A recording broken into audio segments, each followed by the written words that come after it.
We now move on to discussing the changes made in England once William the Conqueror and the Normans came and took over.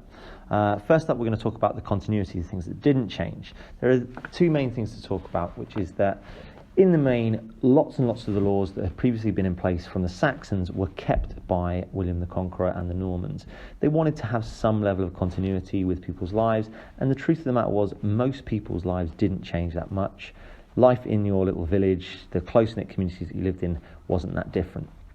So, as well as that, the Normans kept the idea of tithings and the hue and cry for catching criminals and for keeping law and order within the community. It made the best sense as life in the community stayed much the same.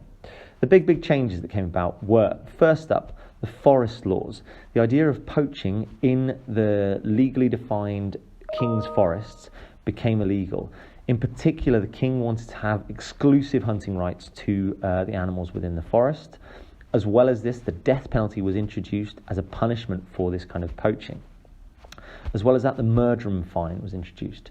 This was a fine for the murdering of a Norman, where if a Norman body was found, the fine would be paid by the whole community. This was a way of protecting the Normans, who were still a massive minority within the Saxon population, and the king wanted to make sure that no one thought it would be a good idea to kill their local Norman lord or knight. As well as this, the Normans brought in this idea of trial by combat. So they would use it to settle disputes, usually over land or over money, where the two combatants would fight, and if a person either gave up or died, they would seem to have been guilty, and so therefore they would have lost their trial. This was a Norman custom that was introduced into England. As well as this, William the Conqueror ended the idea of a weregild. Instead of a fine being paid to the victim, the fine was instead now paid to the king or the king's officials.